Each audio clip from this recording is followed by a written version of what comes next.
Hello students, today we are going to study very important topic of linear algebra, which is linear transformation. This topic is very important for CSIR NET and GATE. There are always 1 to 2 questions asked in the CSIR NET and GATE examination each year.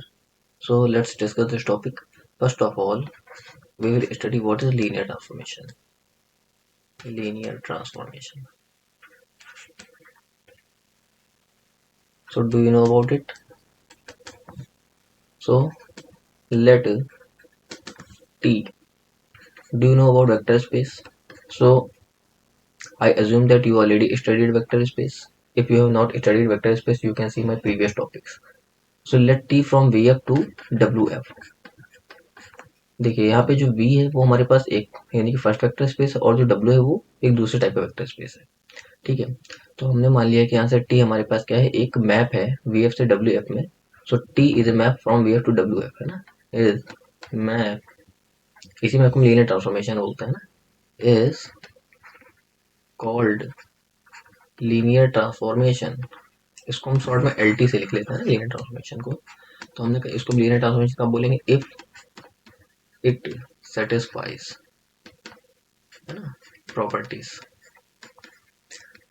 तो ये हमारे पास जो map है T from VF to WF, ये हमारे पास linear transformation कब बनेगा, जब ये कुछ प्रॉपर्टी को सेटिस्फाई करे।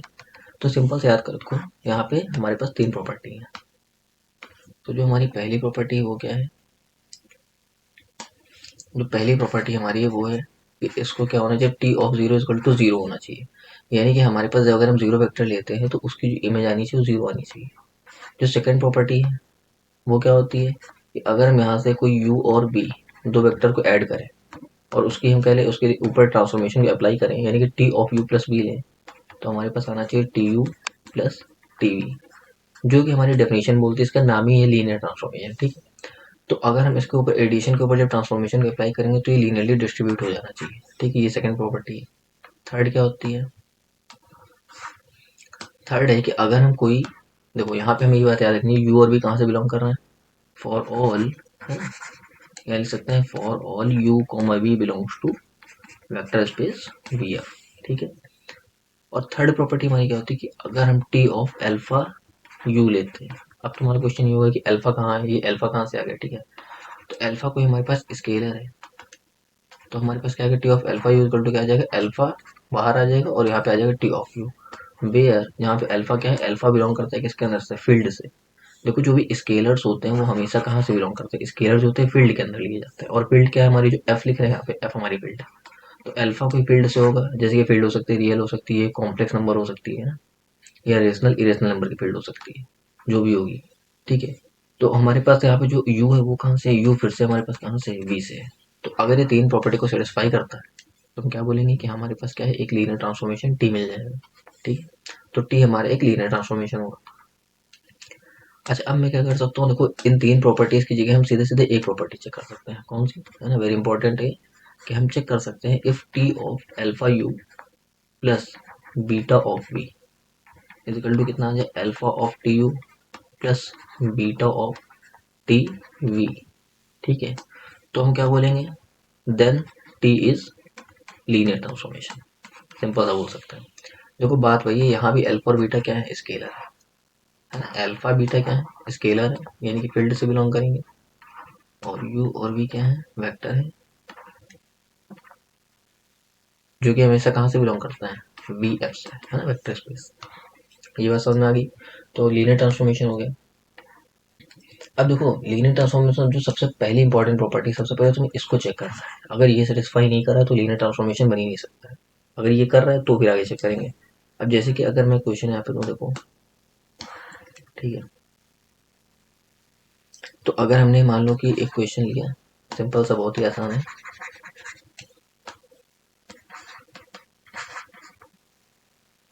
ठीक है, कि T from R square to R cube that T x y is equal to x plus one two y and x plus y. अब देखो क्या होगा कि अधिकतर लोग कई बार ये वाली प्रॉपर्टी लगाने लग जाएंगे। ठीक है, तो इसमें टाइम लग सकता है। तो सबसे पहले हमें काम क्या करना है कि अगर हमें लीनियर ट्रांसफॉर्मेशन दिया, सबसे पहले जीरो वाली चेक कर लीजिए।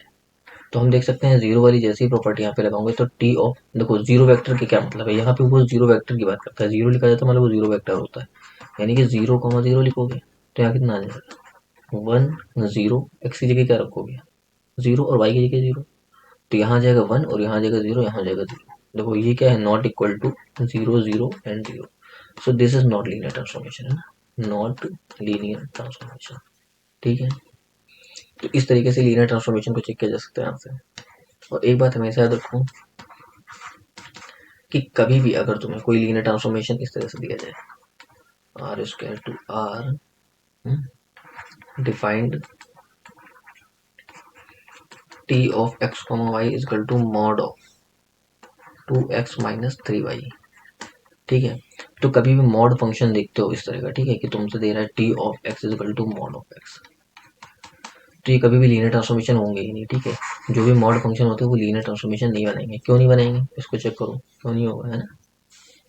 देखो अगर मैं इसको चेक करूंगा यहाँ से, तो देखो पहली प्रॉपर्टी तो चेक हो जाएगी, इसके अंदर करोगे तो टी ऑफ जीरो जो हो जाएगा वो तो जीरो मिल रहा है, एक्स जीरो वाई जीरो तो जीरो बन जाएगा।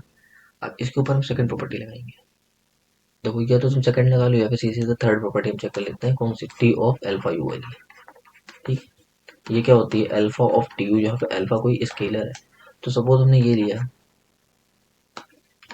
कि कोई हमारे पास जो वेक्टर था, कोई वेक्टर मानो हमने ले लिया u इज इक्वल टू 1,2 ले लिया, और अल्फा इज इक्वल टू ले लिया -2। तो इस केस में टी ऑफ अल्फा यू कितना बनेगा, देखो टी ऑफ अल्फा यू का मतलब है -2, है ना, और -4, यही तो हो गया। इसकी वैल्यू कितनी आएगी, 2 दूनी 4, यानी कि -4 और माइनस माइनस प्लस, ये आ जाएगा 12, यानी कि +8 आएगा। अब जरा अल्फा टी यू चेक करो, अल्फा की वैल्यू -2 और टी ऑफ यू मतलब टी 1,2 की वैल्यू, तो माइनस को 2 और 1,2 रखोगे तो 2 अंदर 2 3 2 माइन, एक सेकंड देखो यहाँ से आ जाएगा 2, है ना, और -6, यही तो हुआ। तो 6 - 2 4 आ गया, -8 आ गया। ठीक है, तो दिखाई दे रहा होगा ये साफ साफ कि T alpha u not equal to alpha T u, implies T not linear transformation, है ना। तो ये कुछ प्रॉपर्टीज की याद रखो लीनियर ट्रांसफॉर्मेशन की, इस तरीके से लीनियर ट्रांसफॉर्मेशन चेक कर सकते हो। ठीक है, एक और क्वेश्चन देखो इसमें, अगर कभी भी टी हमारे पास इस टाइप का दिया जाए, T from R cube to R, R हमारे पास क्या होता है, वेक्टर स्पेस है यहाँ पे, है ना, आर क्यूब और आर।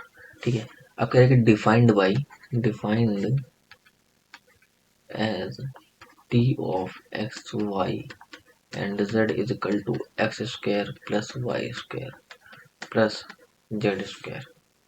ठीक है,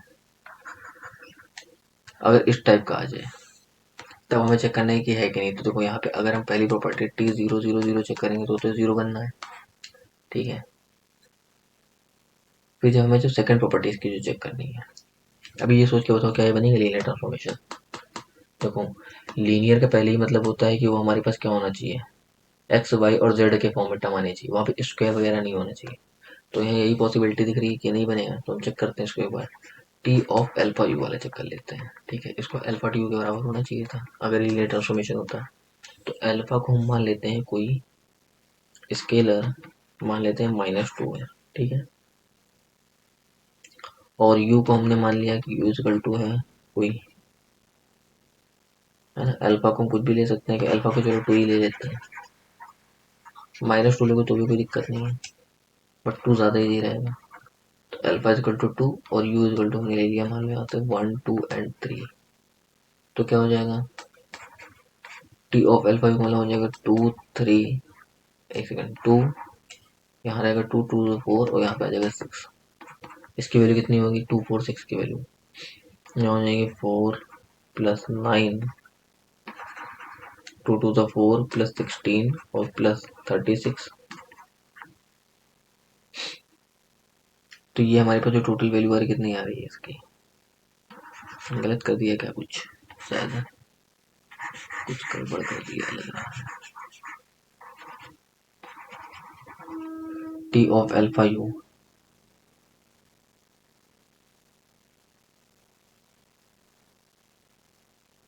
हाँ तो ठीक है, करेक्ट है ना। तो हम यहाँ पे देखेंगे इसकी जो वैल्यू आएगी वो कितनी आ रही होगी।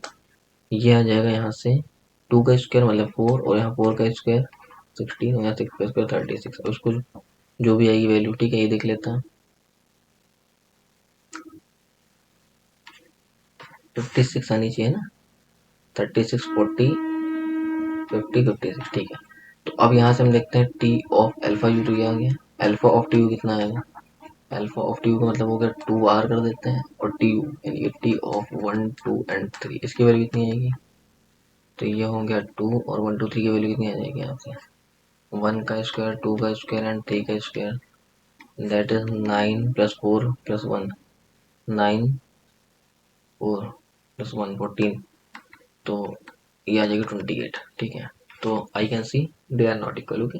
तो this is not linear transformation, okay, T is not linear transformation, ठीक है।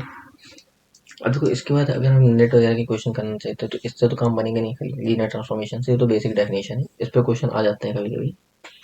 इसके बाद हमें इसकी कुछ प्रॉपर्टीज पढ़नी पड़ेंगी, जैसे कि, तो सबसे पहले हमें इसमें ये पढ़ते हैं, इसमें एक बहुत ही इंपॉर्टेंट टॉपिक है जो कि है matrix representation of linear transformation.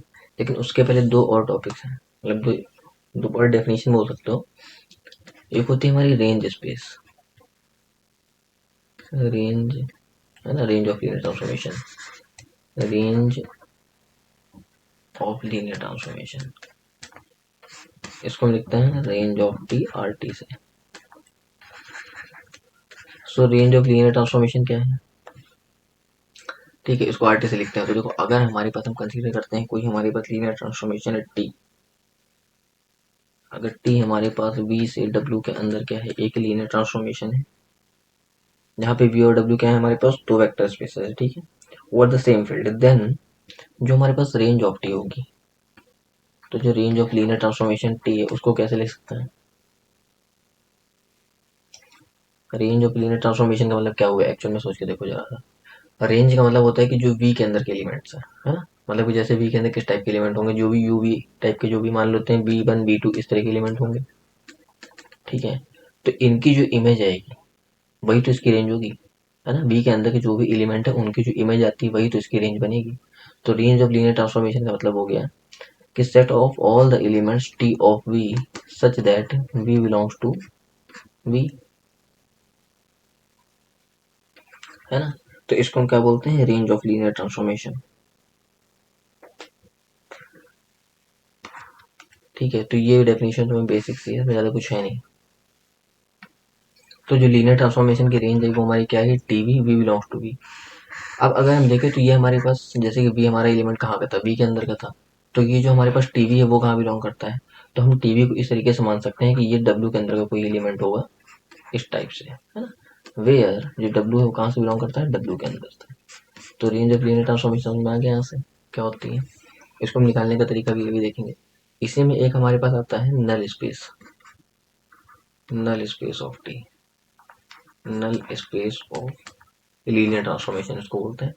तो null space of linear transformation क्या होता है कि अगर टी हमारे पास वेक्टर स्पेस है वी से डब्ल्यू के अंदर, देन जो नल स्पेस होता है इसका, null space of linear transformation is the set of all the elements v belongs to v, है ना। ये क्या होता है, सेट होता है कैसे एलिमेंट्स का, v के अंदर के ऐसे एलिमेंट का सेट है, set of all the elements v, small v लिख रहे हैं ना, belong to v such that कि उनकी जो इमेज हो उन एलिमेंट्स की क्या आ जाए, जीरो आ जाए, मतलब कि नल स्पेस में जाए, है ना। जैसे कि हमारे पास देखो नल स्पेस कैसे लिखते हो, अगर ए एक्स इक्वल टू जीरो है यहाँ से, है ना। तो यही तो हमारे पास होता है कि अगर हमारे पास होमोजीनियस इक्वेशन के लिए यही नल स्पेस बनता है, तो यानी कि ये जो मैट्रिक्स हमारी है वो क्या कर रही है, एलिमेंट्स को जीरो पे मैप कर रही है। तो उसी तरीके से यहाँ पे जैसे मैट्रिक्स होती है तो ये भी क्या बन जाएगी, एक तरीके का लीनियर ट्रांसफॉर्मेशन ही होता है। ए एक्स इजकल टू जीरो में अगर हम देखें तो जो ए हमारे पास है वो भी एक लीनियर ट्रांसफॉर्मेशन ही तरह पर करती है, और यही हमारे पास क्या होता है, नल स्पेस मिलता है। आगे चलेंगे तो उसको भी पढ़ेंगे ना होमोजेनियस इक्वेशन के लिए। तो यहाँ पे ये देखते हैं कि अगर हम लेते हैं null space of T is equal to आ जाएगा वी बिलोंग्स टू वी, और T of V equal to zero, तो इसको क्या बोलते हैं, नल स्पेस और इसी नल स्पेस को कई बार हम कर्नेल ऑफ टी भी बोलते हैं, तो इसको हम पढ़ सकते हैं कर्नेल ऑफ लीनियर ट्रांसफॉर्मेशन भी, है ना। तो kernel of T is equal to null space of T, दोनों सेम है ना, ये दोनों चीजें क्या है, सेम है।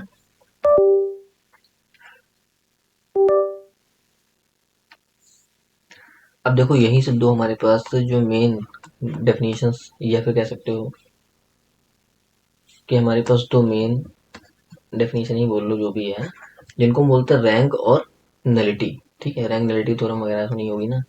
तो हमारे पास देखो जब रैंक नलिटी थ्योरम हम पढ़ते हैं तो उसमें rank of T nullity of T क्या होती है। तो जो रैंक ऑफ टी होती है, अगर हमारे पास जो भी हमने रेंज स्पेस निकाला था, ठीक है, उसको हम आर टी से लिखते हैं, जैसे कि रेंज स्पेस को इससे लिख रहे थे आर टी से, तो यहाँ पे लिख लेते हैं रैंक एंड नलिटी। ठीक है, रैंक एंड नलिटी।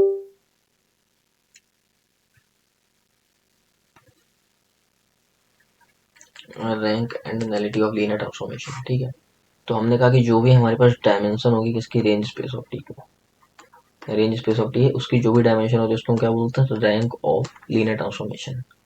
ठीक, और इसी तरीके से जो डायमेंशन होती है किसकी, नल स्पेस ऑफ टी या फिर dimension of kernel of T, बात वही है ना। इसको हम क्या बोलते हैं, इसको हम बोलते हैं nullity of T. Nullity of T में इस तरह से लिख देता हूँ। तो अब हमारे पास यहाँ से आती है सबसे इम्पोर्टेंट थ्योरम जो हर जगह यूज होती है, इससे काफी क्वेश्चन इजीली बन सकता है, सिल्वेस्टर्स थ्योरम। यहाँ से हमारे पास आती है सिल्वेस्टर्स थ्योरम, या इसी को हम रैंक नलिटी थ्योरम भी बोलते हैं। रैंक नलिटी थ्योरम पढ़िए। देखो ये क्या होती है, रैंक नलिटी थ्योरम कहती है कि अगर हमारे पास T from B to W एक लीनियर ट्रांसफॉर्मेशन है, ठीक है, ये मैट्रिक्स के लिए भी इसी तरह से होती है। ठीक है, रैंक नलिटी थ्योरम अगर मैट्रिक्स के लिए पढ़ोगे तो रैंक ऑफ ए हो जाएगी plus nullity of A equal to क्या होती है, डायमेंशन ऑफ कॉलम स्पेस के बराबर होती है। अगर लीनियर ट्रांसफॉर्मेशन के लिए पढ़ो तो यहाँ पे वेक्टर स्पेसेस के लिए वही चीज पढ़ लेते हैं ना। तो अगर टी हमारा बी से डब्ल्यू में एक लीनियर ट्रांसफॉर्मेशन है एंड वी हमारे पास क्या होना चाहिए, यहाँ पे वी एक फाइनाइट डायमेंशनल स्पेस होना चाहिए, फाइनाइट डायमेंशनल वेक्टर स्पेस है ये, क्योंकि तभी हम निकाल पाएंगे रैंक और नलिटी, है ना। तब हमारे पास क्या होती है कि जो रैंक ऑफ लीनियर ट्रांसफॉर्मेशन है, rank of linear transformation plus nullity of linear transformation is to किसके बराबर होती है, dimension of vector space v, या फिर हम बोल सकते थे यहाँ से वही चीज है, dimension of range of T plus dimension of kernel of T is equal to dimension of v. ये बहुत इंपॉर्टेंट फॉर्मूला है यहाँ से।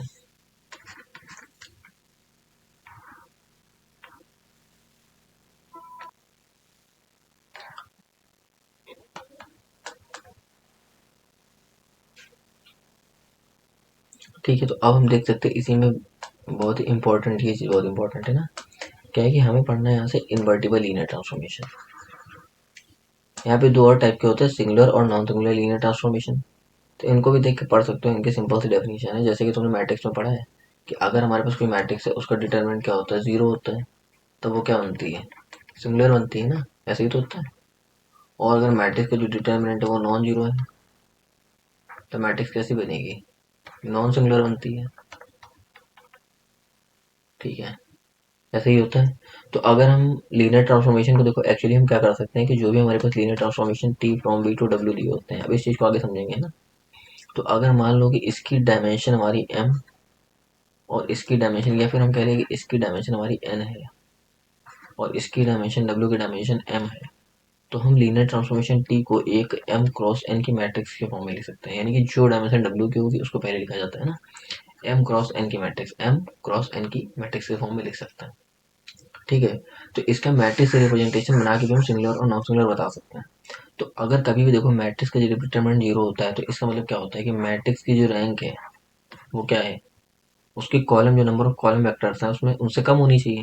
ऐसे ही तो होगा, डिटरमिनेंट अगर जीरो हो रहा है तो मतलब कि मैट्रिक्स की रैंक कम होगी, तो इसका मतलब rank of A less than n होगी। अगर rank of A less than n है यानी कि उसकी नलिटी ऑफ ए जो भी होगी वो क्या होगी, greater than equal to one हो सकती है। अगर नॉन सिंगुलर है तो rank of A is equal to क्या हो जाएगी, फुल मैट्रिक्स की रैंक होगी, यानी कि इनके नंबर ऑफ कॉलम वेक्टर्स के बराबर होगी। ठीक है, जैसे कि हम यहाँ पर T of m cross n की मैट्रिक्स बना रहे थे ना, तो इसी के अकॉर्डिंग समझ लो फोर कॉलम वेक्टर के बराबर हो जाएगी, मतलब एन के बराबर। तो अगर ऐसा हो जाता है तो इसकी नलिटी कितनी आ जाएगी, तो हमारे पास नलिटी ऑफ ए जो आएगी वो 0 आ जानी चाहिए। ऐसे ही तो अगर रैंक फुल होगी तो रैंक नलिटी थ्योरम से नलिटी क्या आ जाएगी, 0 आ जाएगी। अब अगर नलिटी 0 आ गई तो यहाँ से एक बात और समझ सकते हैं। देखो, अगर नलिटी ग्रेटर देन 1 है यानी कि कर्नेल ऑफ जो भी है ए वो क्या है, not equal to singleton set 0। और अगर नलिटी 0 आ रही है तो इसका मतलब kernel of A is equal to, और अगर ऐसा आ जाता है तो हमारे पास इसका मतलब हुआ कि kernel of A is equal to 0। तुम उल्टा प्रोसेस करके भी इसको समझ सकते हो कि डिटर्मिनेंट अगर हमारे पास 0 हो जाए तो मैट्रिक्स सिंगुलर है, यानी कि उसका रैंक क्या है, लेस देन किससे आती है, एन से आती है, नंबर ऑफ कॉलम वेक्टर से। और अगर रैंक लेस देन एन है तो नलिटी सीधी सी बात है एक से क्या होगी, बड़ी होगी। रैंक नलिटी थ्योरम का इस्तेमाल करके तुम ये बात देख सकते हो इजीली। अगर हमारे पास नलिटी ग्रेटर देन 1 है तो ये कब ग्रेटर देन 1 हो सकती है, जब कर्नेल उसका क्या हो, सिंगलटन सेट 0 के बराबर ना हो। तो kernel not equal to singleton set 0। तो सेम टू सेम यही प्रोसेस रिपीट कर सकते हैं किसके लिए, हम लीनियर ट्रांसफॉर्मेशन के लिए भी, है ना। तो यही चीज़ है। तो लीनियर ट्रांसफॉर्मेशन के लिए भी अगर देखेंगे तो लीनियर ट्रांसफॉर्मेशन में क्या होता है कि हमारे लीनियर ट्रांसफॉर्मेशन सिंगुलर होगा जब नलिटी ग्रेटर देन 1 हो, और हमारे पास क्या होगा, नॉन सिंगुलर होगा अगर नलिटी क्या हो जाए, 0 के बराबर हो जाए। तो हमारे पास लीनियर ट्रांसफॉर्मेशन नॉन सिंगुलर हो जाएगा। अब हम पढ़ते हैं यहाँ से, देखो इन्वर्टिबल लीनियर ट्रांसफॉर्मेशन है, invertible linear transformation.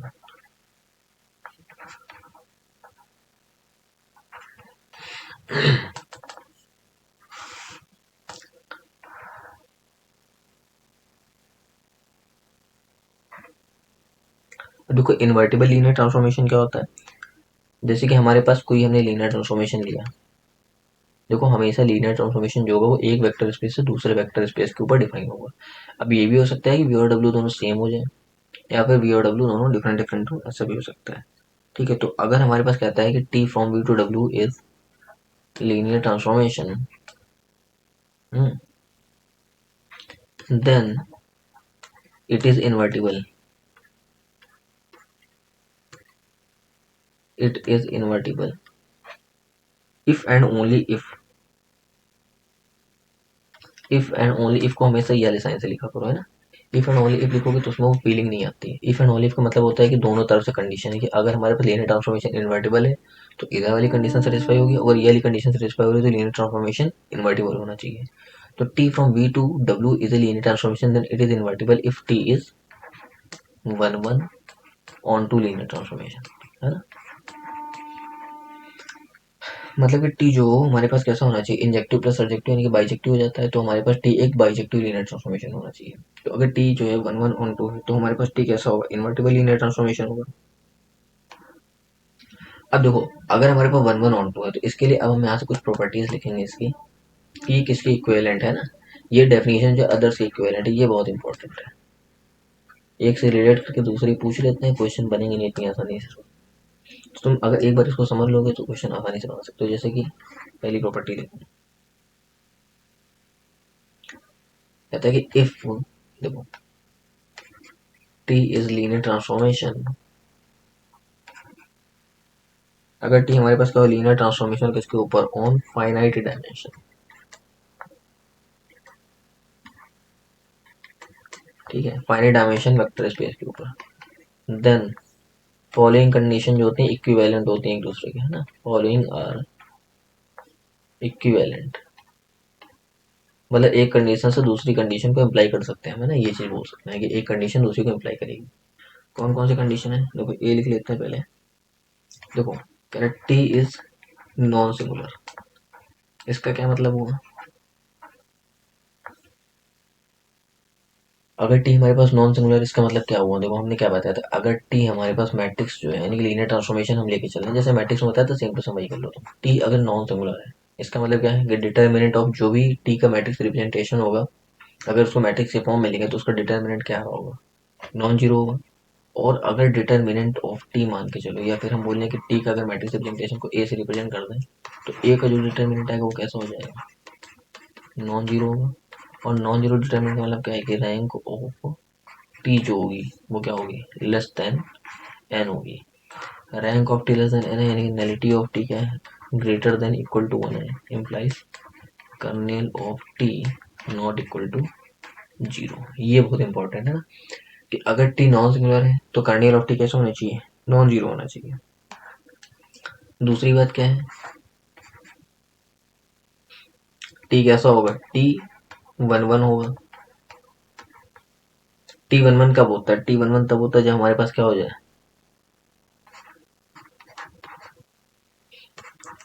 If and only if kernel of T जो हो जाए कैसा हो जाए, नॉन जीरो।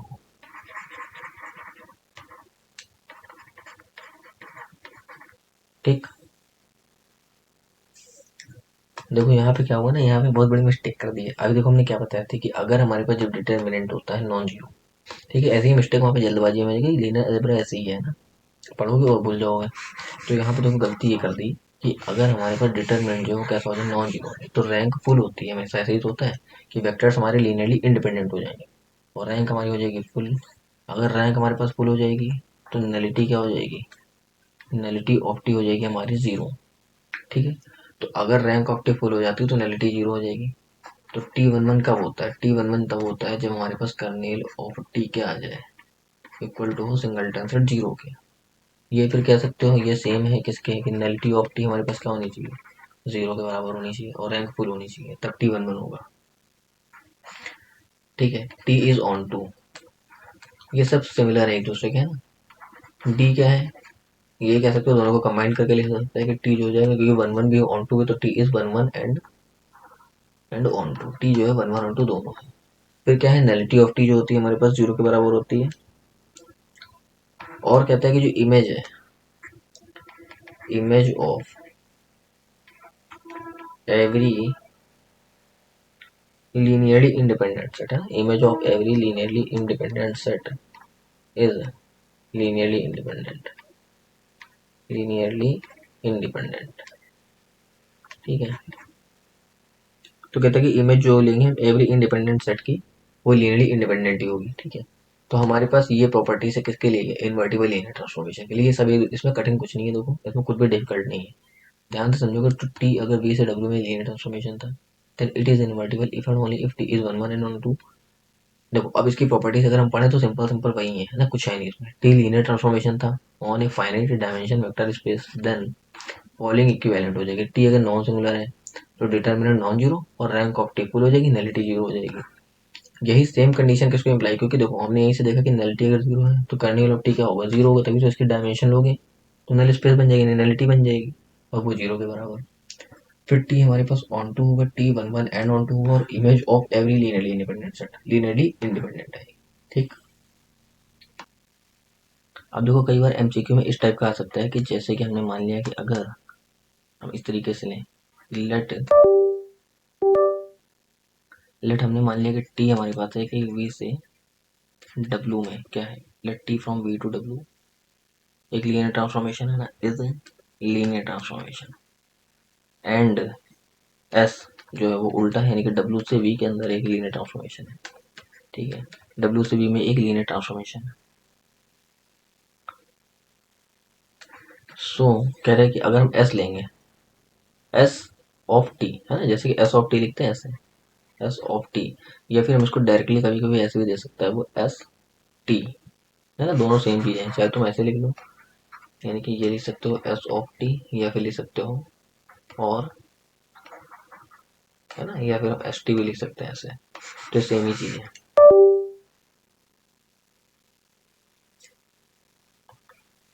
तो जो हमारे पास ये बनेगा एस टी फ्रॉम, अब देखो एस टी कहाँ से कहाँ जाएगा, देखो एस हमारा डब्ल्यू से वी के अंदर था और टी हमारा कहाँ से, वी से डब्ल्यू के अंदर है। तो जो हमारे पास एस टी होगा वो हमारा हो जाएगा बी से वी के अंदर। ठीक है, तो S T from B to v, देखो इसको ऐसे समझ सकते हो, देखो एस टी बी से बी में क्यों हुआ, क्योंकि अगर हम ध्यान से देखो तो जो टी क्या कर रहा था, टी जो होता है वो लेता है किसके एलिमेंट को, बी का एलिमेंट लेगा और उसको डब्ल्यू पे मैप कर देगा। और फिर जो एस होगा वो क्योंकि टी के ऊपर अप्लाई हो रहा है ना, तो वो क्या करेगा, वो जो हमारे पास डब्ल्यू का एलिमेंट होगा, है ना, यानी कि देखो हमारा फंक्शन कहाँ से शुरू हुआ था, टी हमारा बी से चल रहा था ना, बी से लेकर डब्ल्यू, बी से डब्ल्यू में था। अब क्या करेगा, जो एस होगा वो डब्ल्यू का एलिमेंट उठाएगा, इसने एलिमेंट बी का लिया और डब्ल्यू पे मैप किया। अब एस क्या करेगा, एस जो होता है वो डब्ल्यू के एलिमेंट को बी पे मैप कर रहा है, तो वो फिर से हमारे पास बी पे चला जाएगा। यानी कि देखो टी ने लिया बी से डब्ल्यू और जो एस है वो W से V में, तो सिंपली हम देख रहे हैं कहाँ से जा रहा है ये मैप, V से V में जा रहा है। इस तरीके से समझ सकते हो। तो एस टी हमारा V से V के अंदर एक लीनियर ट्रांसफॉर्मेशन हुआ। तो हमें ये दिया जाएगा कि अगर T हमारे पास V से W में और S W से V में लीनियर ट्रांसफॉर्मेशन है, so S T from V to V। And इसी तरह से अगर हम टी एस लेंगे तो कहाँ से कहाँ जाएगा, अब टी एस तो जानते ही हो वो W से W में जाएगा। आर लीनियर ट्रांसफॉर्मेशन, ठीक है, ये दोनों भी क्या है, लीनियर ट्रांसफॉर्मेशन है। देन देखो हमारे पास कंडीशन है कि अगर एस टी हमारे पास क्या हो, एस टी हो हमारे पास 1 1 ऑन 2, ठीक। अगर एस टी हमारे पास कैसा है, 1 1 ऑन 2 है। देखो एक बात याद रखो, जब भी हमारे पास जैसे इस तरह दिया जाए कि एस टी हमारे पास कैसा है, 1 1 ऑन 2 फंक्शन है, 1 1 भी है और ऑन 2 भी है ना। एस टी जो हमारे पास है 1 1 भी है प्लस ऑन 2 फंक्शन है। तो देखो जो हमारे पास बाद वाला होगा, यानी कि जो टी होगा वो ऑलवेज क्या होगा, टी ऑलवेज होगा हमारे पास यहाँ से 1 1, और जो एस होगा वो हमेशा क्या होगा, ऑन 2 होगा।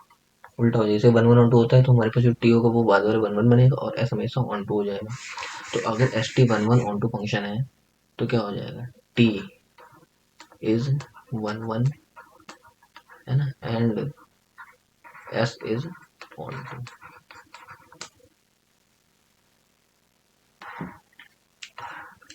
अब अगर यहीं से हम देखें दूसरे वाले के लिए, ठीक है, ये हो गया ए एस टी के लिए। दूसरा हो सकता है कि टी एस इज 1 1 ऑन 2, ठीक है। तो तुमसे पूछेगा अब बताओ कि हमारे पास यहाँ पे टी क्या होगा, यानी कि एस क्या होगा।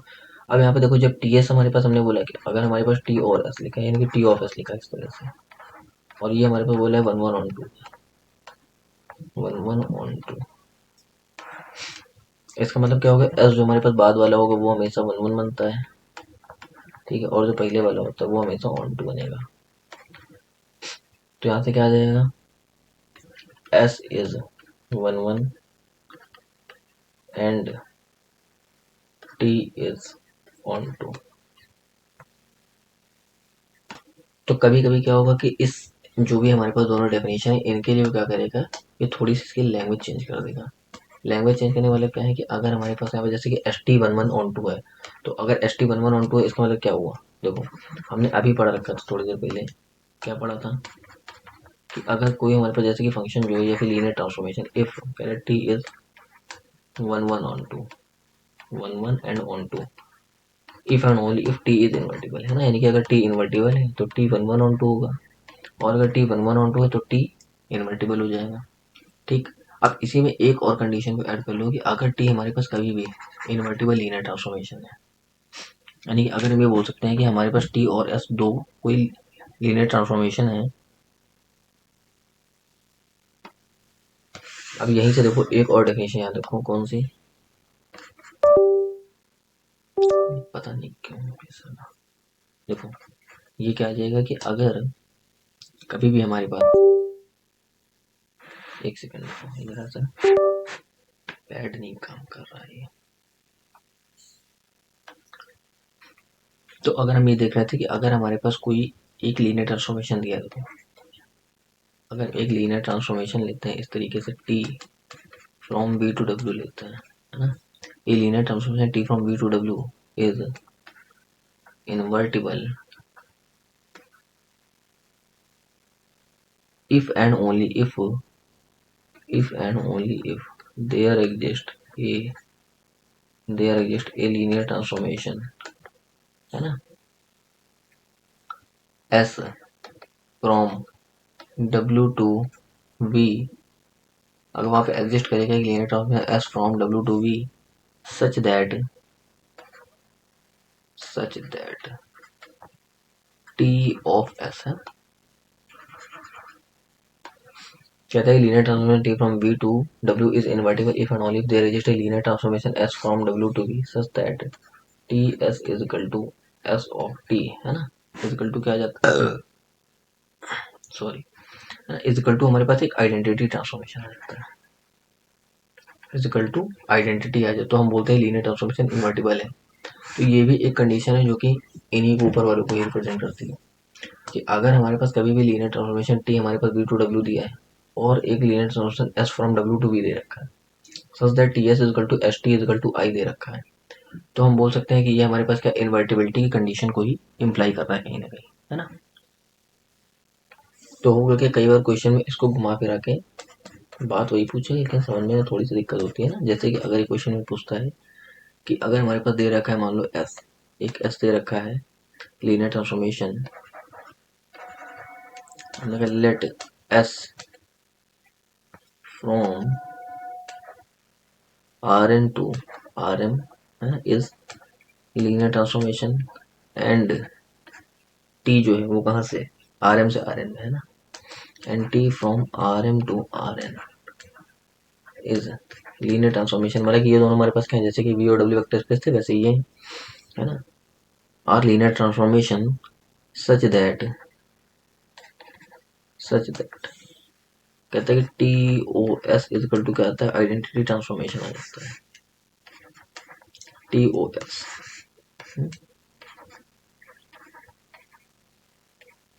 इजकल टू आइडेंटिटी या फिर T O S is equal to S o T is equal to identity, तुम्हें जो भी दे देता है, ठीक है। मान लो तुम्हें दिया उसने अगर T O S is equal to identity दे दिया या फिर एस ओ टी भी दे सकता है, तो अगर उसने तुम्हें दिया T of S is equal to क्या आता है, आइडेंटिटी ट्रांसफॉर्मेशन आ जाता है।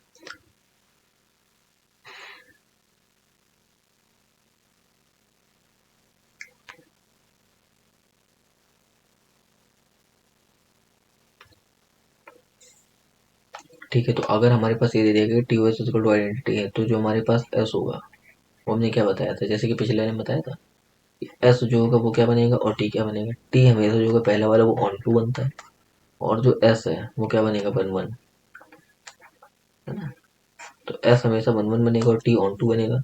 और एक बात याद रखो है ना, एस कैन नॉट बी, जो एस होगा है ना, S can not be onto and T can not be one one, T जो होगा वन वन नहीं बन सकता और S can not be onto, S जो है वो ऑन टू नहीं बन सकता यहाँ से, ये बात हमेशा याद रखो इसमें।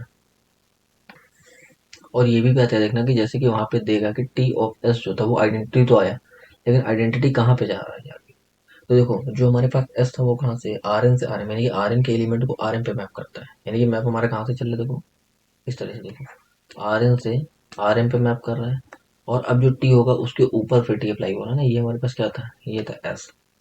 उसके बाद टी जो है हमारा क्या करेगा, इसके बाद देखो हमारे यहाँ से टी आता है, तो टी क्या करेगा फिर से आर एम को आर एन पे मैप करेगा, यानी कि मैप एक्चुअली आर एन से आर एम में हो, यानी कि आर एन से आर एन में हो रहा है, यानी कि हम बोल सकते थे T of is equal to I three, एक तरीके से यहाँ पे आई एन रहा होगा, है ना, ये चीज़ है।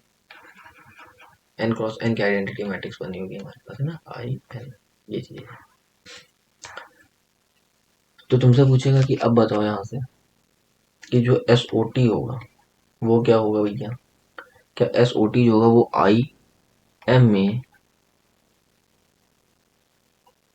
क्या जो हमारे पास एस ओ टी वो आइडेंटिटी मैप है किसके लिए, आर एम के लिए, तो बताओ भैया ये होगा कि नहीं होगा, थोड़ा सा दिमाग लगा के देखो इसमें। अब देखो उसने पहले ही क्या बोल दिया था, T can not be one one, हमें इस डेफिनेशन से क्या समझ में आया कि जब हमारे पास ये गिवन है तो T can not be one one, तो यहाँ से भी हम बोल सकते हैं कि क्या हो जाएगा, यहाँ से एस ओ टी के लिए भी क्या हो जाएगा, T can't be one one. और उसने क्या बोला, उसने कहा कि S o T is the identity map, तो जब टी वन वन हो ही नहीं सकता तो ये आइडेंटिटी है ना, can not B identity, can not be one one, इसके एक्चुअल में वन वन होना चाहिए था but can not be one, can not be one one.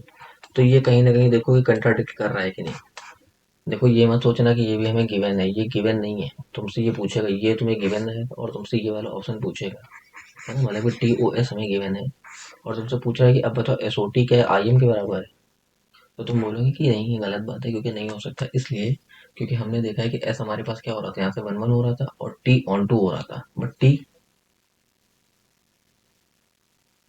On to तो हो सकता है लेकिन टी हमारा वन वन नहीं हो सकता। और अगर इस फॉर्मूले के हिसाब से देखें तो टी को वन वन होना चाहिए था, लेकिन टी वन वन है नहीं, तो ये हमारे पास क्या हो जाएगा, रॉन्ग हो जाएगा। ठीक है, तो ये स्टेटमेंट रॉन्ग होगा। और एस हमारे पास, इसीलिए जो हमारे पास एसओटी होगा क्या वो वन वन ऑन टू ही नहीं हो सकता है। ठीक है, ये बात याद रखना। तो इस तरीके के क्वेश्चन उसमें पूछे जाते हैं। अब देखते हैं नेक्स्ट टाइप में क्या पढ़ सकते हैं इसमें, है ना। इसी में बहुत ही सिंपल से एक और कंसेप्ट आता है इसी टाइप का, बिल्कुल सेम टू सेम इसी टाइप का कंसेप्ट है कि अगर बी और डब्ल्यू, यानी अगर टी हमारे पास बी से डब्ल्यू के बीच एक लीनियर ट्रांसफॉर्मेशन है, इज लीनियर ट्रांसफॉर्मेशन, तो हमारे पास देखो कुछ केस बनते हैं। इफ कहता है कि डायमेंशन ऑफ बी क्या आती है, less than dimension of W. इसका मतलब क्या हुआ कि जो डायमेंशन ऑफ बी है वो क्या है, less than dimension of W, मतलब कि इसकी डायमेंशन कम है, मान लो इसकी डायमेंशन ज़्यादा है। तो क्या होगा इस केस में, अच्छा ये बड़ा है डब्ल्यू वाला स्पेस, इसका ये तो मीनिंग हुआ। इसका मीनिंग क्या हुआ कि डब्ल्यू की जो डायमेंशन ऑफ डब्ल्यू क्या है, बड़ी है किससे, डायमेंशन ऑफ बी से। मतलब कि बी के हर एलिमेंट की इमेज डब्ल्यू के अंदर मिल रही है, ऐसे ही तो हो रहा है। यानी कि हर एक एलिमेंट की इमेज मिल रही है, यानी कि टी हमारे पास क्या हो सकता है, T is one one. Onto के लिए क्या होता है, ऑन टू के लिए हमारे पास होता है कि अगर हमारे पास फंक्शन कभी भी ऑन टू होगा तो उसके हर एक एलिमेंट की प्री इमेज एग्जिस्ट करनी चाहिए। लेकिन क्योंकि वी की डायमेंशन डब्ल्यू से छोटी है तो प्री इमेज हर एक एलिमेंट की मिल ही नहीं सकती है। तो टी इज वन वन, है ना। या फिर तुम ये बोल सकते हो इट इज बेटर देन, ये कहने से अच्छा ये कहेंगे हम यहाँ पे, T can not be onto, है ना। तो सिंपली हम बोल सकते हैं T can not be on if dimension of v क्या हो जाए, ग्रेटर देन हो जाए डायमेंशन ऑफ डब्ल्यू से। तो हमारे पास क्या हो जाएगा, T can not be one one, T can not be one one, है ना। ये हो जाएगा T can not be one one. ये दो फॉर्मूले याद रखो। अगर डायमेंशन ऑफ बी क्या हो जाएगी, less than dimension of W, T can not be onto, है ना। तुम सोच के एक बार देखना कि अगर हमारे पास डायमेंशन ऑफ बी यानी कि जो भी हमारे पास एक वेक्टर स्पेस बी है डब्ल्यू है, तो अगर हमारे पास डब्ल्यू डायमेंशन का जो वेक्टर स्पेस वो बड़ा है और बी छोटा है, तो बी के हर एक एलिमेंट की इमेज तो इसके अंदर मिल सकती है। यानी कि टी हमारा वन वन तो बन सकता है, but T can never be onto, है ना। टी जो होगा वो ऑन टू नहीं बन सकता क्योंकि प्री इमेज एग्जिस्ट नहीं करेगी। और अगर dimension of be greater than dimension of W है, तो टी हमारे पास क्या हो जाएगा, ऑन टू तो बन सकता है क्योंकि इसके जो भी एलिमेंट होंगे उनकी इमेज में बी के अंदर मिल सकती है। बट इसके हर एक एलिमेंट के, क्योंकि बी हमारा बड़ा है तो इसकी इमेज जो होगी बी के डब्ल्यू के अंदर नहीं मिलेगी, इसलिए T can not be one one. ये बात याद रखना, है ना।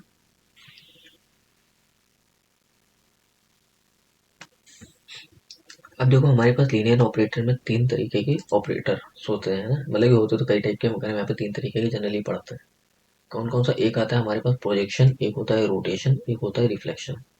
तो रिफ्लेक्शन पे तो ज़्यादा क्वेश्चन बनते नहीं है, खाली में दो कंसेप्ट यहाँ पे पढ़ना है। कौन कौन सा, एक हमारे पास हो गया प्रोजेक्शन, ठीक है, एक हो गया हमारे पास प्रोजेक्शन क्या होता है। तो पहले हम प्रोजेक्शन पढ़ लेते हैं, फिर पढ़ लेंगे रोटेशन के लिए फॉर्मूले वगैरह, ठीक है। तो अगर हम बोलेंगे हमारे पास टी एक वी, हम मान लेते हैं वेक्टर स्पेस हमारे पास आर स्क्वायर है, ठीक, ओवर द फील्ड, और कंसीडर करते हैं function T from R square to R square. या फिर इसको हम डेफिनेशन में इस तरीके से लिख सकते हैं, इसको हम ऐसे भी लिख सकते थे, लेट पी इज, है ना, प्रोजेक्शन इज ए लीनियर, यानी कि प्रोजेक्शन क्या है, तो projection is linear transformation P from R square. Projection तो हमने पी से लिख दिया, उसको टी से भी लिख सकते हो ना। P from R square to R square such that P square is equal to P. ये हमारी जो प्रॉपर्टी है कहीं ना कहीं आइडेम्पोटेंट वाली, जैसे कि मैट्रिक्स के अंदर आइडेम्पोटेंट पढ़ते हैं, तो वही प्रॉपर्टी होती है प्रोजेक्शन की, P square is equal to P आ जाए, ठीक है।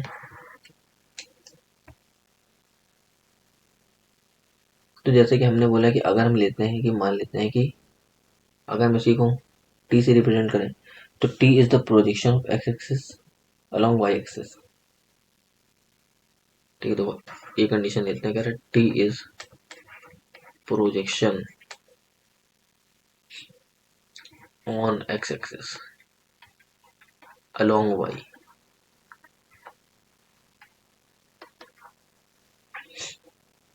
टी जो है कह रहा है प्रोजेक्शन किस पे, एक्स एक्सिस पे along the y axis, then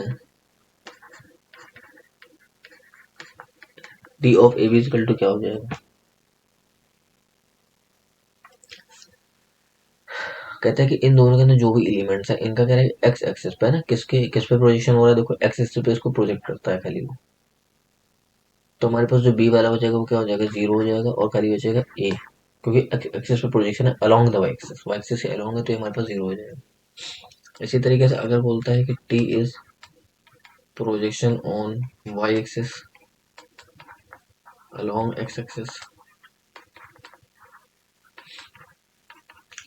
ठीक है, तो जो हमारा कंपोनेंट कहते हैं जैसे कि एक्स एक्सिस, जिस एक्सिस पे प्रोजेक्शन हो रहा है वही वाला कंपोनेंट रखना है, दूसरे वाले को जीरो कर देना है। यानी कि अगर हम यहाँ पे देखें तो इसमें क्या हो जाएगा, t of A B equal to कितना आ जाएगा, जीरो कॉमा बी आ जाएगा।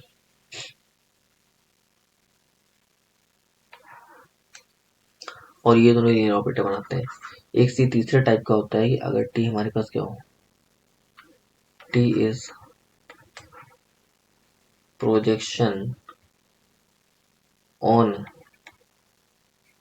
The line y is equal to M x, ठीक, अगर टी क्या हो, projection of the line y is equal to M x, अगर वो पूछता है कि t is projection on the line y is equal to M x, then t of A b is equal to कितना होता है, तो इसके लिए एक डायरेक्ट फॉर्मूला याद रखना है, कौन था, A plus M B upon one plus M square, comma यहाँ आ जाएगा एम,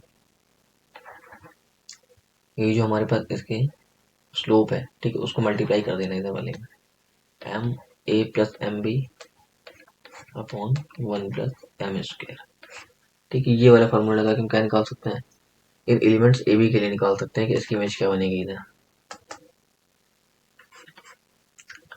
प्रोजेक्शन के लिए, ठीक है, तो प्रोजेक्शन के लिए मेन इंपॉर्टेंट देखा जाए तो एक तरीके से ये वाला फॉर्मूला बन सकता है। अगर कभी मान लो एग्जाम में पूछा जाता है कि projection of the line y equal to M x, ठीक है, तो हम टी ऑफ ए बी की हेल्प से इस लिमिट को निकाल सकते हैं क्या आएगा, ठीक है। इसका प्रूफ भी आसान है, मतलब थोड़ा सा समझ सकते हैं कैसे, कि अगर हम देखें कि अगर हमारे पास line y equal to M X है, तो इसके लिए तुम वेक्टर क्या कंसीडर कर सकते हो, देखो अगर हम ऐसे देखें तो y इज इक्वल टू, यानी कि ऐसे लिख सकते हैं तो y upon m equal to x upon one, यानी कि एक्स एक्सिस पे वन, वाई एक्सिस पे एम, है ना, इस तरीके से तो हम वेक्टर ले सकते हैं यहाँ से, एक्स एक्सिस पे वन, वाई एक्सिस पे एम, यानी कि इसका जो वेक्टर हो जाएगा वन कोमा एम हो जाएगा। तो हमें पता है कि अगर हमें कभी भी प्रोजेक्शन निकालना हो किसी एलिमेंट एक्स का on to the vector v, कैसे निकालोगे, इसके लिए मैंने फॉर्मूला पढ़ा रखा है कि projection of x on to the vector v कैसे निकालते हो, तो इसके लिए क्या होता है, x dot v upon v dot v, ये शायद हमने उसमें इनर प्रोडक्ट स्पेस वगैरह में पढ़ा है ना, और यहाँ पे हो जाता है बी, तो प्रोजेक्शन ऑफ द एलिमेंट यानी कि projection of x on to b के ऊपर, projection of the vector x on to the vector v, ये क्या बन जाएगा, x dot v upon v dot v into v. अब देखो यहाँ से वी डॉट वी निकाल सकते हो, वी डॉट वी का मतलब हो गया इसका डॉट प्रोडक्ट, वी का वी के साथ डॉट प्रोडक्ट कितना होगा, वी का वी के साथ डॉट प्रोडक्ट हमने पढ़ा रखा है कि जब भी हम डॉट प्रोडक्ट कराते हैं तो पहले एलिमेंट के पहले एलिमेंट के साथ प्लस कर दो, दूसरे के दूसरे के साथ, यानी कि वन प्लस एम स्क्वायर, ये पढ़ा है। फिर अगर इसी तरह एक्स डॉट वी करेंगे तो हम क्या कर सकते हैं, यहाँ से एक्स को ऐसा करते हैं, यहाँ से एक्स को मान लेते हैं ए बी, ताकि हमारा फॉर्मूला इसी फॉर्म में आ जाए, तो जब एक्स को ए बी मानोगे तो ए प्लस एम बी आ जाएगा, यहाँ से एक्स डॉट बी, यही तो आएगा, देखो ये आ जाएगा a dot one plus m dot b, तो ए प्लस एम बी, तो जो हमारे पास प्रोजेक्शन हो गया, projection of V on X is equal to X dot V, यानी कि A plus M B upon one plus M square, ठीक, और यहाँ पे हमारे पास वेक्टर वी चला तो वी को हम ऐसे लिख सकते थे वन और एम, ये कोई वेक्टर है, तो हमें अच्छी तरह पता है कि अगर ये हमारे पास वेक्टर है तो जब इसको सॉल्व करके लिखोगे तो कैसे लिखोगे, एक बार वन का इस पूरे के साथ मल्टीप्लाई होगा तो कितना आएगा, A plus M B upon one plus M square, एक बार यानी एम का भी मल्टीप्लाई हो जाएगा तो ये हमारे पास कितना आ जाएगा, A plus M B upon 1 plus M square. ठीक है, तो ये वाला फार्मूला इस तरीके से आता है। इसके बाद बहुत इंपॉर्टेंट है जो फार्मूला है, एक बार इसको भले भूल लो, लेकिन इसके बाद वाले जो उसको बिल्कुल नहीं भूलना है। वो हमारा आता है रोटेशन के ऊपर। इसके ऊपर एग्जाम में क्वेश्चन में पूछे जा चुके हैं। तो जो रोटेशन ऑपरेटर होता है ये बहुत इंपॉर्टेंट है, या फिर जो रोटेशन ट्रांसफॉर्मेशन होता है कह सकते हो, वो बहुत इंपॉर्टेंट। ट्रांसफॉर्मेशन या ऑपरेटर एक तरीके से एक ही समझ सकते हो तुम, लेने आ जाएगा। ठीक है, तो अब देखो रोटेशन की हम बात करते हैं। देखो अब अगर हम रोटेशन लीनियर ऑपरेटर की बात करें या लीनियर ट्रांसफॉर्मेशन की बात करें, तो मान लेते हैं कि कंसीडर ए फंक्शन। ठीक है, हम कोई फंक्शन ले लेते हैं t, consider a function t from R square to R square, where t क्या है, t इज रोटेशन। t जो है वो रोटेशन को रिप्रेजेंट करता है इन एंटी क्लॉकवाइज डायरेक्शन। यहाँ पे t क्या है, और rotation in anti clockwise, where t is rotation in anti clockwise direction by angle theta। देखो किसी एंगल थीटा से कुछ नहीं हो रहा, देखो सिंपल से, इसमें कुछ नहीं, रोटेशन को रिप्रेजेंट करता है। यानी कि बाकी जो भी वेक्टर होगा उसकी लेंथ वगैरह वही रहेगी, उसका सिर्फ जो एंगल होगा वो उस एंगल से चेंज हो जाएगा, किसी एंगल से, यानी कि एंगल थीटा से मान लो चेंज हो जाता है। ठीक है, इस केस में हम क्या लिख सकते हैं, देन अगर हमारे पास कोई वेक्टर हम मान के चलते हैं ए बी था इस तरह से, ठीक है, तो कहते हैं कि T of A B equal to क्या हो जाएगा, A cos theta minus B sine theta, comma A cos theta B sine theta, और माइनस वो क्या हो जाएगा, A sine theta plus B cos theta, A cos theta minus B sine theta, और यहाँ क्या हो जाएगा, A sine theta plus B cos theta. अगर हम टी को ही मैट्रिक्स की फॉर्म में लिखना चाहते हैं तो मैट्रिक्स की फॉर्म में कैसे लिखेंगे तो यहाँ पे आ जाएगा कॉस थीटा, फिर यहाँ माइनस का साइन थीटा, इधर क्या आ जाएगा, या फिर तुम ऐसे समझ सकते हो जैसे कि हमने कहा ये हमारे पास वेक्टर है टी है, और यहाँ पे मान लो ए और बी है, यही तो लिखोगे तो वेक्टर ए बी के फॉर्म में लिख सकते हो। तो क्या हो जाएगा, ये हो जाएगा cos theta minus sign theta, फिर ये वाला साइन थीटा, और यहाँ पे कॉस थीटा, और जो तुम्हारा वेक्टर था, अब देखो जब ए का मल्टीप्लाई करोगे तो कितना आएगा, ए कॉस थीटा माइनस का बी साइन थीटा, फिर इधर मल्टीप्लाई करोगे दूसरी रो में तो A sine theta B cos theta. ठीक है, तो कुल मिला के जो मैट्रिक्स रिप्रेजेंटेशन है वो क्या बनना है हमारा, यहाँ से कॉस थीटा, जो मैट्रिक्स सारी क्या बन रही है, देखो यहाँ से ध्यान से, ये बन जाएगी हमारी कॉस थीटा, यहाँ आ जाएगा माइनस का साइन थीटा, और यहाँ पे होगा ये साइन थीटा कॉस थीटा, और इस मैट्रिक्स का डिटरमिनेंट हमेशा क्या है, 1 आता है, ये तो पता ही है। तो ये सिंपल हो गया हमारा किसके लिए, रोटेशन के लिए, कि अगर हमें रोटेशन को समझना है तो हम क्या कर सकते हैं। हमने क्या पढ़ा कि अगर हम कंसीडर करते हैं किसी function T from R square to R square, है ना, और टी हमारे पास क्या है, rotation anti clockwise direction by angle theta, then T A B को हम रिप्रेजेंट करते हैं A cos theta minus B sine theta और A sine theta plus B cos theta से। ठीक है, और ये हमने इसके लिए फॉर्मूला देखा कि आखिर ये A cos theta B sine theta वगैरह आ गया वगैरह, है ना। जो ए का कोएफिशिएंट था उसको हमने यहाँ लिख दिया, फिर हो गया माइनस का साइन थीटा, और यहाँ साइन थीटा, और ये हो गया कॉस थीटा। अब देखो अभी तो ये मान लो हमने आर स्क्वायर के अंदर ले रखा है, अगर हम यहीं पे क्या ले लेते, टी ले लेते कहाँ से, ठीक है, अगर हम टी को यहाँ से आर क्यूब से आर क्यूब में कंसीडर कर लेते हैं, तब फिर हमारे पास क्या होता है, देखो तब हमारे पास ऐसे लिखते हैं टी ए बी सी, और अगर हम ये मान के चलते हैं कि हमारे पास रोटेशन एंटी क्लॉकवाइज डायरेक्शन है ना, टी फ्रॉम आर क्यूब है, and t is rotation, t is rotation in anti clockwise, anti clockwise direction में रोटेशन चल रहा है, ठीक है ना, by angle theta in x y plane. देखो हमारे पास तीन प्लेन होते हैं, अगर हम एक्स वाई जेड एक्सिस में चले तो एक होता है एक्स वाई प्लेन, एक वाई जेड प्लेन और जेड एक्स प्लेन, तीन होता है, ठीक। तो अगर हम बोलते हैं कि हमारे पास एक्स वाई प्लेन के अंदर क्या हो रहा है, रोटेशन हो रहा है, इसमें तब क्या होगा, जेड वाला वैसे ही रहेगा। देखो कैसे लिखेंगे इसको, ए बी एंड सी, क्योंकि रोटेशन एक्स वाई प्लेन में हो रहा है तो सिंपली हमें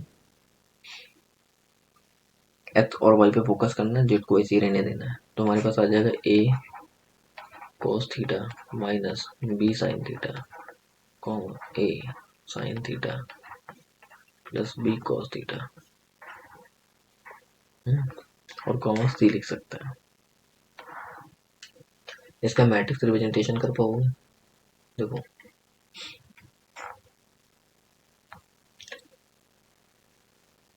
यहाँ लिख सकते हैं कॉस थीटा, क्या हो जाएगा हमारे पास माइनस का साइन थीटा, यहाँ हो जाता है कितना साइन थीटा, ये हो जाएगा यहाँ से कॉस ऑफ थीटा, और बची हुई जो वैल्यूज उनको क्या लिखोगे, ठीक है, जो बाकी एंट्रीज हो जाएंगी खाली यहाँ पे जो डायगोनल एंट्री होगी, जेड के केस में जो सी के कोफिशिएंट है उसी को डायगोनल एंट्री मान के यहाँ से इसको लिख लो 1, और जो बाकी दो एंट्रीज हैं 0 0, और ये भी 0 0 हो गया। तो ये हमारे पास क्या हो गया, ये मैट्रिक्स रिप्रेजेंटेशन बन गया। इसको समझ लोगे तो इस तरह के क्वेश्चन बहुत ही ज़्यादा आसानी हो जाएगी, ठीक है।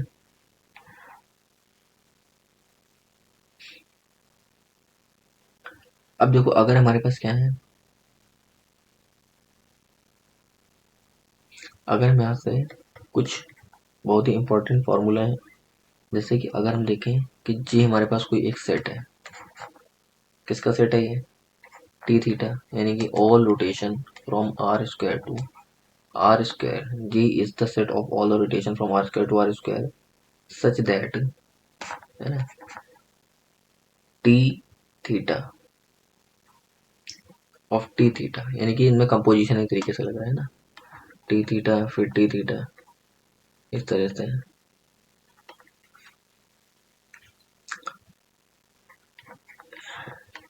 यहाँ से मान लो एन टाइम्स आया, टी एन थीटा के बराबर है ना, R rotation by angle theta, R rotation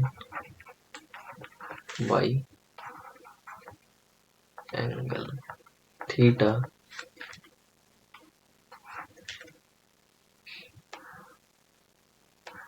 then under composition, क्योंकि हमारे पास क्या है, ये एक कंपोजिशन मैप है। हमने क्या देखा कि अगर हमारे पास एक सेट हमने जी ले लिया और हमने क्या बोला कि t theta from R square, ठीक है, जो टी थीटा को कैसे आर स्क्वायर से आर स्क्वायर पे हमारे पास क्या है, एक रोटेशन है, तो कह रहे टी थीटा इनका हम क्या कराते हैं, कंपोजिशन करा रहे हैं, जो कि किसके इक्वल हो रहा है जाके टी एन थीटा, मतलब एन टाइम्स इसका जो भी रोटेशन होता है, ठीक है। देन करके अंडर कंपोजिशन में भी क्या बनाता है, under composition function, under composition of the function, under composition of function जो हमारे पास सेट जी है वो क्या होता है, इनफाइनाइट एबिलियन ग्रुप बनाता है ना, G is infinite order abelian group, ये एक इनफाइनाइट ऑर्डर का एबिलियन ग्रुप है, इनफाइनाइट ऑर्डर एबिलियन ग्रुप।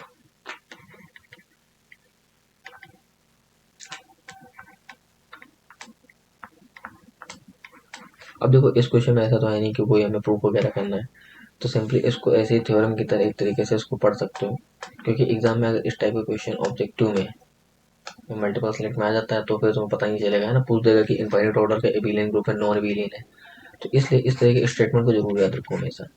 अगर जी हमारे पास क्या है, set of all the rotation t from R square to R square है, और टी थीटा को हम एन टाइम वाला कंपोजिशन कर रहा है वो, ये हमारे पास एक सेट दे रखा है इस टाइप का, composition of t theta n times, है ना। देन कहता है कि under composition of function G एक इनफाइनाइट ऑर्डर का एबिलियन ग्रुप बनाता है।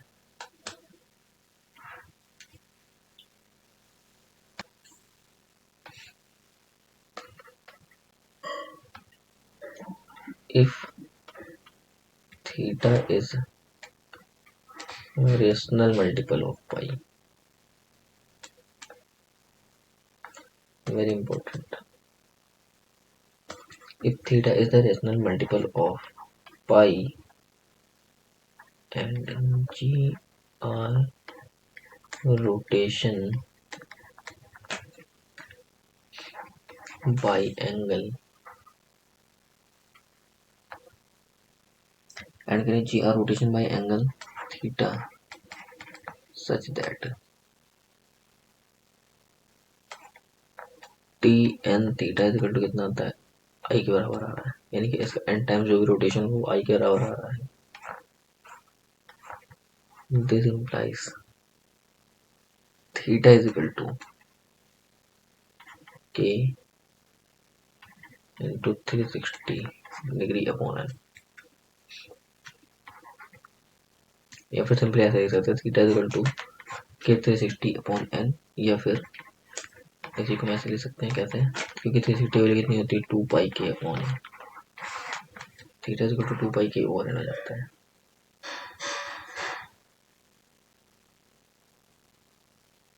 या कभी कभी सिंपल से याद रखो कि अगर ये दे देता है कि टी ऑफ थीटा एन, यानी कि या फिर ये भी याद रखो t N theta is equal to क्या हो सकता है अगर आई दिया है, this implies theta is equal to 2m pi, यहाँ पे m क्या होना चाहिए, m कोई इंटीजर होना चाहिए ना, m belongs to some integer,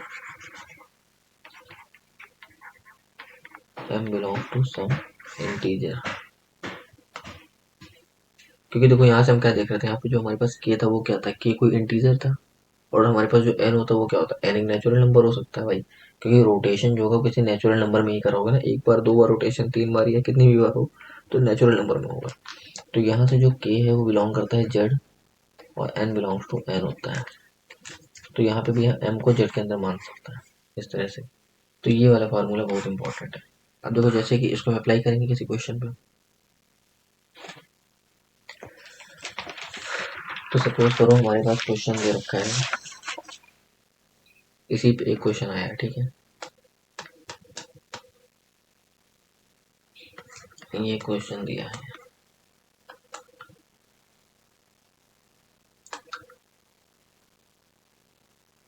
करके for matrix A, for matrix A which of satisfy, है ना, which of the following satisfy A to the power 6 is equal to I. ठीक, ये चीजें.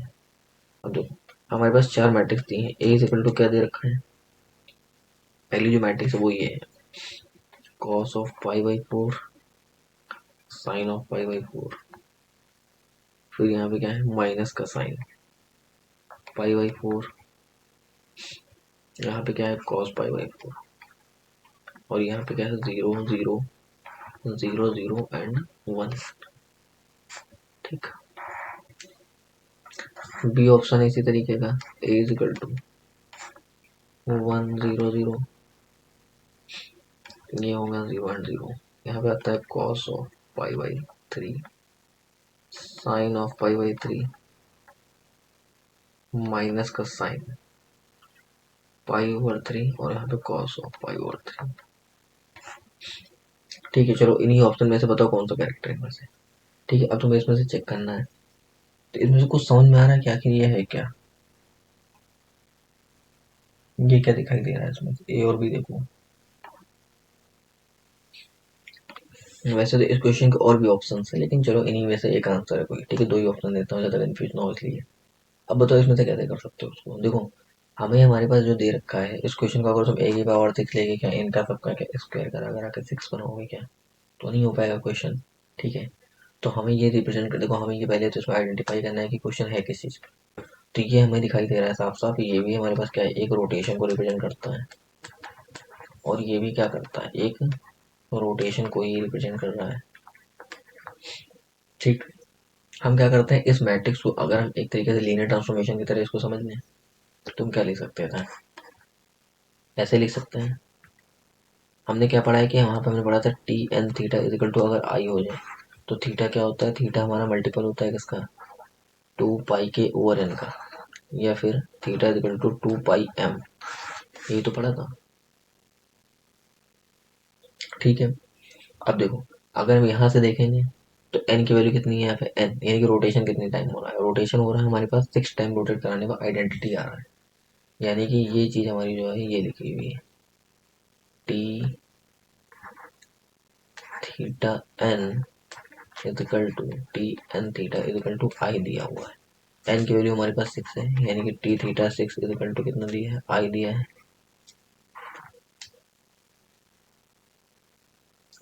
या फिर T 6 theta equal to I दिया है, T of 6 theta equal to I दे रखा है।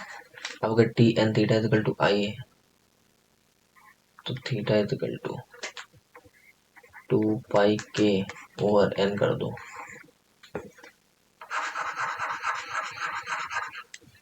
Theta equal to 2 pi k over N कर दो।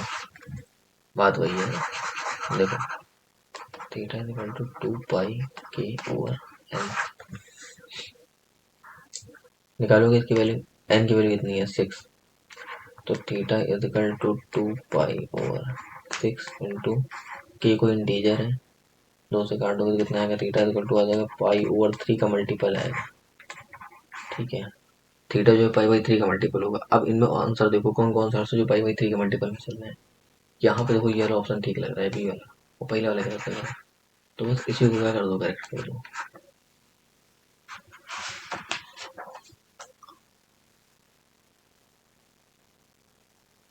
अच्छा, एक बात और कि अगर मान लेते हैं कि हमने ये आंसर निकाल लिया लेकिन इसमें देखो 2 और क्वेश्चन दिए, तो हो सकता है तुम कंफ्यूज ही हो जाओ वहाँ से। देखो, अगर हमारे पास सी ऑप्शन एक दे रखा है कि अगर ए इक्वल टू क्या है हमारे पास, कॉस ऑफ पाई/6, फिर यहाँ पे 0 दे रखा है, साइन ऑफ पाई/6 दे रखा है, फिर यहाँ दे रखा है 0 1 0, यहाँ दे रखा है माइनस का साइन ऑफ पाई/6, यहाँ, हाँ ठीक है, यहाँ 0 है और यहाँ है कॉस ऑफ पाई/6।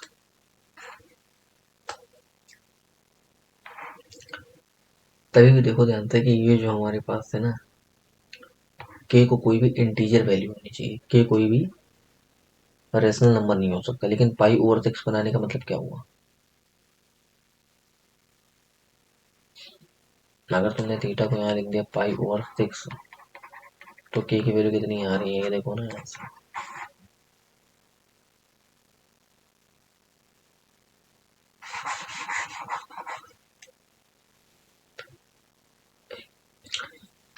तो देखो सिंपली हमें यही दिमाग में ज़्यादा नहीं लगाना, हमें यही करना है कि थीटा इजिकल टू क्या पड़ा, 2 पाई के ओवर एन, या फिर N theta equal to 2 pi के आएगा।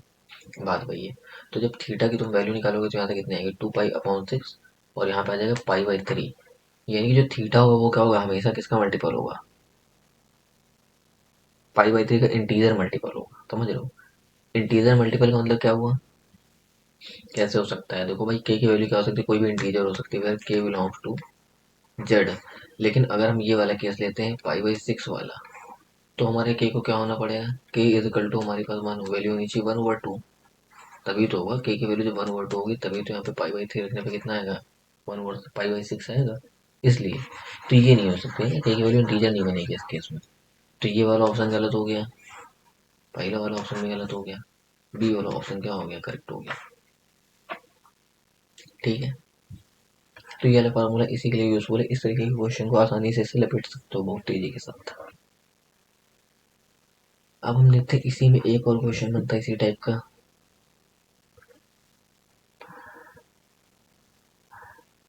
ठीक है, अगर हमारे पास क्वेश्चन हमारा ये हो, क्वेश्चन दे रखा है कि हमारे पास एक मैट्रिक्स है ए, जो कि क्या है, कॉस थीटा, यहाँ पे लिखिए साइन थीटा, ये हमारे पास है माइनस साइन थीटा, और यहाँ है कॉस थीटा। तो कौन सी मैट्रिक्स दिखाई दे रही है, सीधी सी बात है हमारे पास कौन सी मैट्रिक्स है, रोटेशन मैट्रिक्स है।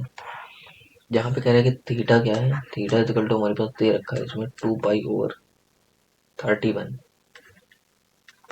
तो a⁻²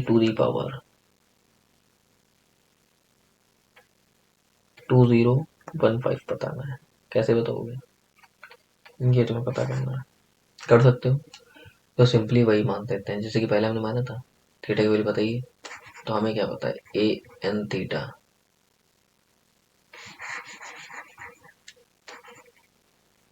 A N theta equal to identity कब आता है ये बताओ। A N theta equal to identity तब आएगा जब थीटा इजिकल टू कितना हो जाए 2 पाई एन ओवर के, ऐसे ही तो होगा 2 पाई एन ओवर के, और यहाँ पे थीटा की वैल्यू कितनी दे रखी है 2 पाई ओवर 31, तो 2 पाई, सॉरी थोड़ा गलती कर दिया मैंने ना, 2 पाई के ओवर एन होता है ना फॉर्मूले में, 2 पाई के ओवर एन होता है। अब सही है, तो हमारे पास कितना आ जाएगा 2 pi k over N. N की वैल्यू कितनी है यहाँ पे, कितनी बार चल रहा है, ए की पावर कर रहा है वो 2015, तो ये वैल्यू मेरे हिसाब से एन होनी चाहिए थी यहाँ से, तो एन की वैल्यू आ गई 2015। 2 पाई से 2 पाई कैंसिल आउट हो जाएगा, के की वैल्यू कितनी आ रही है 2015/31।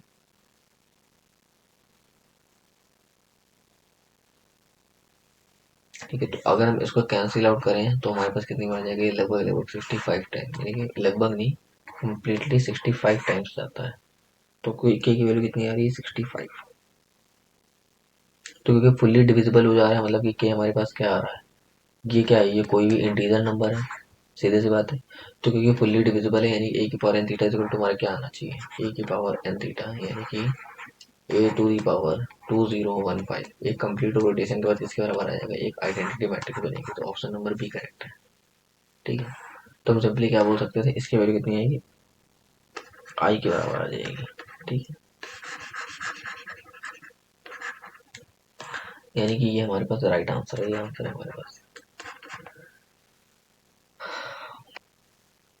या फिर इसको हम इस तरीके से भी कर सकते हैं, कैसे, देखो अब हम सेकंड मेथड देखें तो क्या है, इसको मैं इस तरीके से भी कर सकता था कि अगर हमारे पास ये लिखा था ए है ना थीटा एन, तो इसको मैं लिख सकता हूँ ए एन थीटा के फॉर्म में। ए थीटा निकाला गया ए थीटा, और यहाँ पे 2015 लिखा हुआ है यहाँ पे, और थीटा की वैल्यू में ऑलरेडी गिवन क्वेश्चन है, तो हम इसको ये लिख सकते थे ए एन की वैल्यू कितनी है 2015 इंटू थीटा लिख देता, 2015, और थीटा की वैल्यू कितनी है यहाँ से, थीटा की वैल्यू क्वेश्चन के हिसाब से दी है हमें 2 पाई ओवर 31। ठीक है, इसको काटोगे तभी भी कितना आएगा, ये 65, यानी कि 65 आ ही रहा था, तो ये कितना हो जाएगा ए ऑफ 130 पाई, इतना हो गया। अब हम क्या इस मैट्रिक्स को लिख सकते हैं, A of 130 pi, A N theta को लिखा जा सकता है, बिल्कुल लिखा जा सकता है। इसको हम कैसे लिखेंगे, कॉस 130 पाई, ठीक है, साइन ऑफ, जैसे कि एली मैट्रिक्स लिखी है, क्योंकि हमने पढ़ रखा है कि अगर हमारे पास जैसे कि ये लिखा है ये ए थीटा है, तो हमारी मैट्रिक्स यहाँ पे थीटा में चल रही थी। अब अगर ये ए एन थीटा में हो जाएगा, ठीक है, तो हमारी मैट्रिक्स ए एन थीटा में चलेगी, तो कॉस 130 पाई साइन 130 पाई, यहाँ आ जाएगा माइनस का साइन 130 पाई, और यहाँ पे आ जाएगा कॉस ऑफ 130 पाई। अच्छा, इसको देखो कॉस एन पाई की वैल्यू कितनी होती है 1, साइन एन पाई की वैल्यू 0, साइन एन पाई की वैल्यू 0 1, ये क्या है, ये एक आइडेंटिटी मैट्रिक्स है। तो अगेन बात वही आ रही है घूम फिर के, आंसर वही आ रहा है। ठीक है, तो आइडेंटिटी इसका आंसर हो जाएगा। अब देखो लीनियर ट्रांसफॉर्मेशन के आगे के जो क्वेश्चन है वो नेक्स्ट वीडियो में चेक करते हैं। ठीक है, thank you for watching this video.